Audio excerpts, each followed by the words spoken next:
There is a reason your mind never feels quiet. Even when you sit still, it races. Even when nothing is happening, it plans. Even when life is calm, you feel tense. You are fighting battles that are not in front of you. 400 years ago, a Japanese master warned his student about this exact problem. If you face 10 enemies at once, he said, you will kill none. Because the moment your mind splits into 10 futures, you are no longer present for the one moment that matters. That mistake killed more samurai than any blade, and today it is destroying lives just as effectively. Right now, you are fighting 10 enemies: work pressure, fear of failure, relationships, health, identity, purpose, regret, anxiety about the future, noise in your head, and the constant need to control everything. And you're losing, not because you're weak, but because your mind is everywhere except here. The ancient Japanese discovered a forbidden technique for this. Not a trick, not positive thinking, not motivation. A mental discipline so strict that most people rejected it, because it removes the one thing people cling to the most: control. This technique does not calm the mind by force, it makes the mind irrelevant. This is stillness and direction. This channel is about ancient structures that create modern stability. Not hype, not shortcuts, but inner control that survives pressure.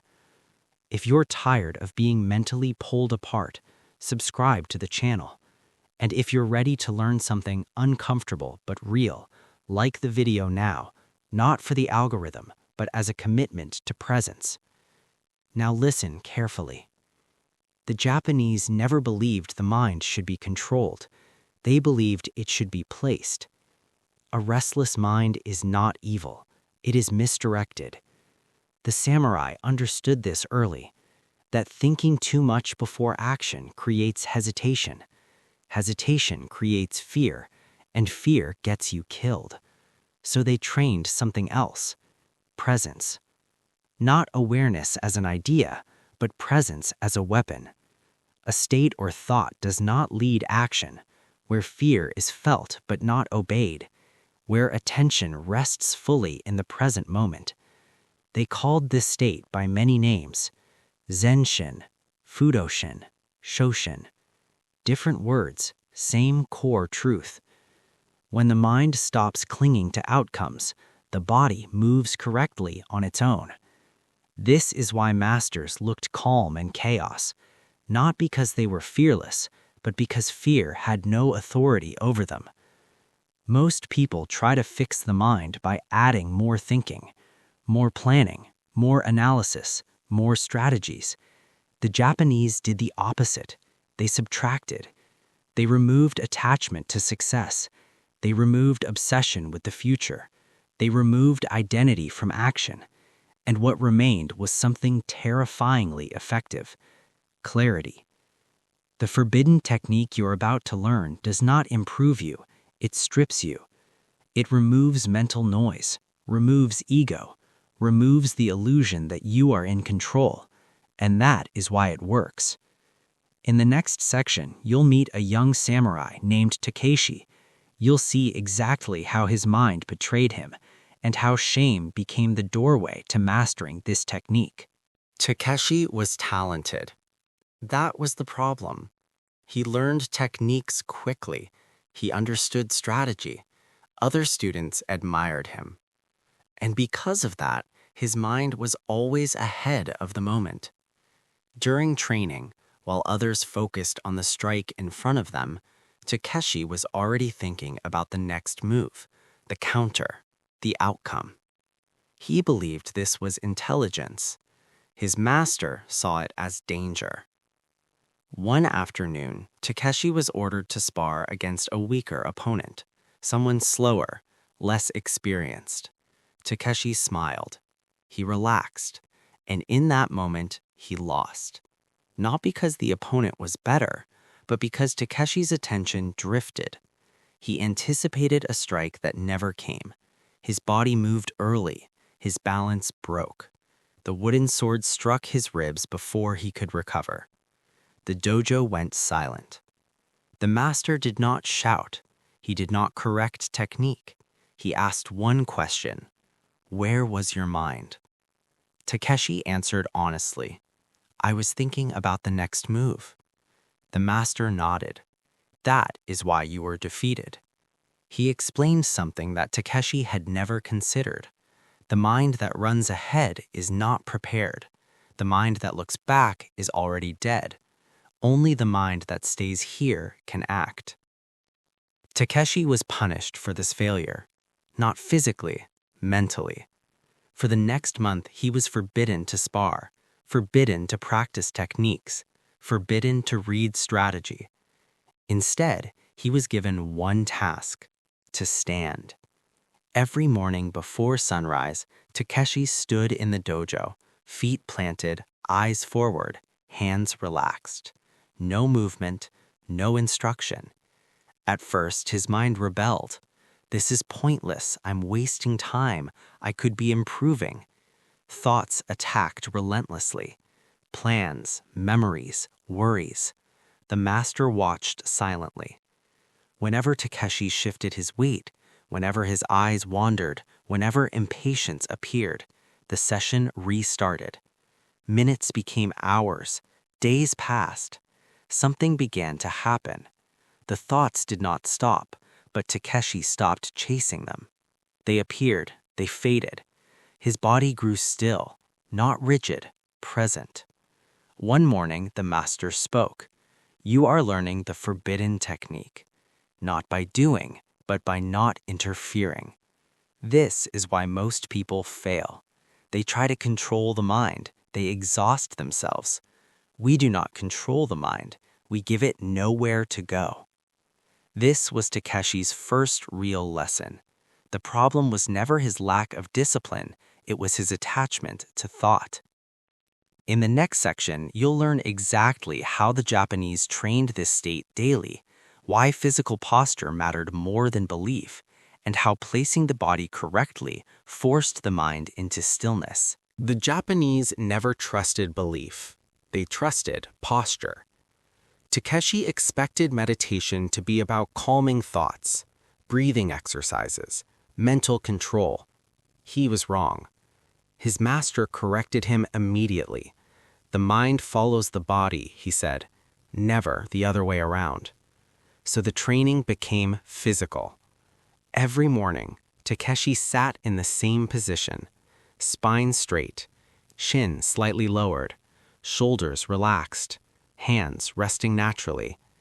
If his posture collapsed, the session ended. If his breathing became shallow, it restarted. No mantras, no visualization, no instructions to clear the mind, just placement. At first, this felt mechanical, even insulting. How could sitting correctly change the chaos inside his head? Then something subtle happened.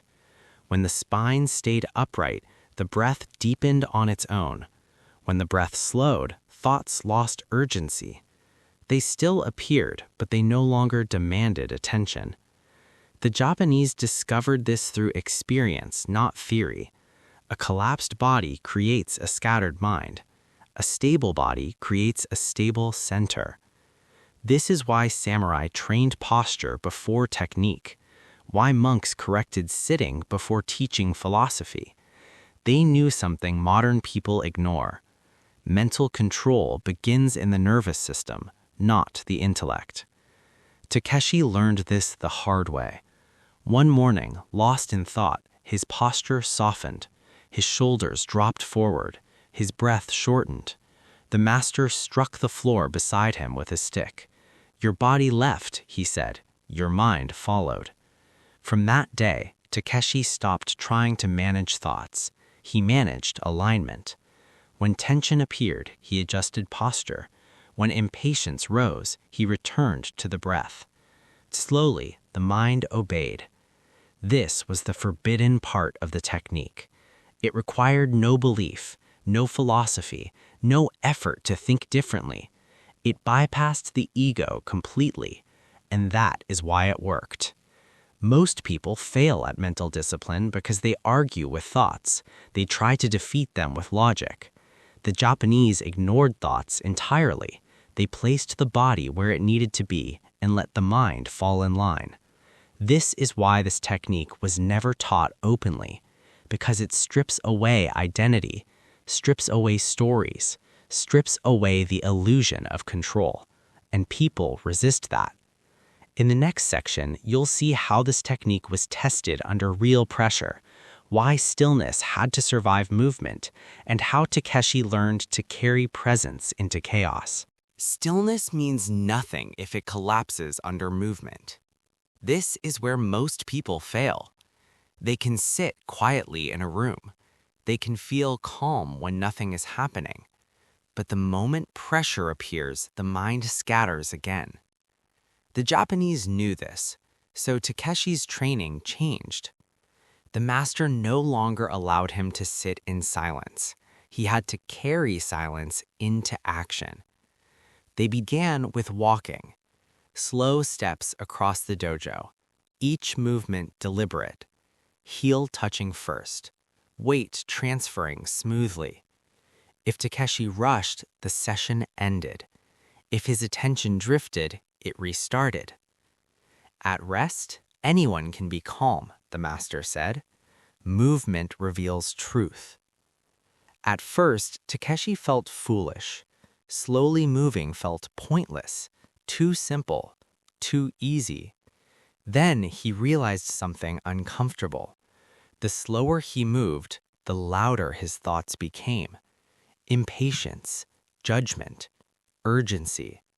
His mind wanted speed because speed hid distraction. Slowness exposed it.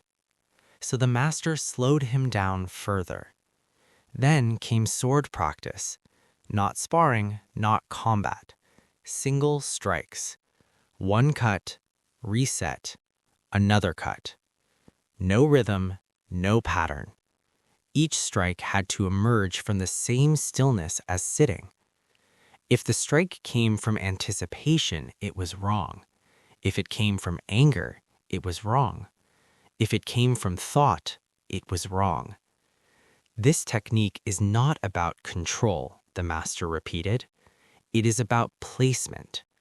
Place the body correctly, place attention correctly, and action will place itself. This was the hardest part, because Takeshi could no longer rely on habit or speed or intelligence. Every movement demanded presence. Under pressure, the body reveals whether the mind is truly here. This is why the Japanese tested stillness inside chaos, because chaos exposes truth instantly. One afternoon, Takeshi was suddenly attacked from behind during practice. No warning, no signal. He turned and blocked the strike without thinking. For the first time, there was no gap, no thought, no delay, just response. The master nodded. You are beginning to understand. Stillness was no longer something Takeshi entered. It was something he carried. In the next section, you'll see the final danger of this technique, why most students fail right before mastery, and how Takeshi nearly destroyed everything by trying to control the result. The closer Takeshi came to mastery, the more dangerous his training became. Not because it was harder, but because success introduced a new temptation: control. For the first time, Takeshi could enter stillness almost at will. His posture aligned naturally, his breath settled without effort, his reactions were clean. And that's when he made his biggest mistake. He started trying to recreate the state. Before training, he prepared mentally. He told himself to stay present. He watched his thoughts closely. And slowly, the technique weakened. His movements became stiff. His reactions slowed. A gap returned. The master noticed immediately. "You are trying again," he said. Takeshi didn't understand. "Trying to what?" he asked. "To control," the master replied. This was the final trap. The technique was never about achieving stillness. It was about removing interference.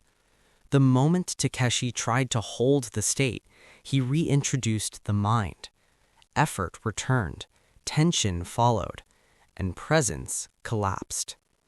This is why the technique was called forbidden, not because it was secret, but because it contradicts instinct. Humans want control, they want certainty, they want repeatable results. This technique offers none of that. It only works when you stop trying to make it work. The master explained it simply. "You are not placing the mind into stillness," he said. "You are removing everything that pulls it away. When you chase stillness, you push it further. When you stop chasing, it arrives." This lesson humiliated Takeshi because it meant he could not take credit. No pride, no ownership. The technique did not belong to him, it passed through him. That realization broke most students. They wanted power they could command. This offered clarity they could not possess, so they quit. Takeshi stayed. He stopped preparing, stopped checking, stopped trying to be calm. He placed his body, he breathed, and he let everything else happen. Some days, stillness came easily. Other days, it didn't. And for the first time, that didn't matter, because he no longer depended on outcome. In the final section, you'll see what this technique actually gave Takeshi, why control was never the goal, and how this discipline applies directly to your life without becoming mystical or extreme. What the forbidden technique gave Takeshi was not power. It gave him freedom from interference. He no longer needed to calm his mind. He no longer needed to control his thoughts. He no longer needed to prepare himself emotionally, because preparation was the interference. When action was required, he acted. When stillness was required, he was still, not because he chose to be, but because nothing inside him argued. This is the part most people misunderstand. The goal was never silence. The goal was availability. A mind that is not busy protecting itself. A mind that is not chasing outcomes. A mind that does not split into futures. A mind that stays where the body is. That is control, not domination, not force, placement. This is why the technique survived centuries while motivational methods collapsed. Motivation depends on emotion. Emotion fluctuates. This discipline depends on structure. Structure holds. You don't need to sit in a temple. You don't need to believe in anything mystical. You need 3 things. First, place the body correctly. Posture is not symbolic, it is neurological. Second, stop chasing mental states. Trying is the disturbance. Third, bring stillness into movement. If it collapses under pressure, it was never real. This is why the technique feels forbidden. It offers no reward to the ego, no identity to cling to, no feeling to own. It works only when you step aside. Most people reject this because they want control they can feel, but the deepest control is the kind you don't notice anymore. That is what Takeshi learned, and once learned, it could not be taken from him because it did not belong to him, it belonged to the moment. This is stillness and direction, not motivation, not force, placement. And when placement is correct, the mind stops fighting and finally does what it was meant to do: remain here.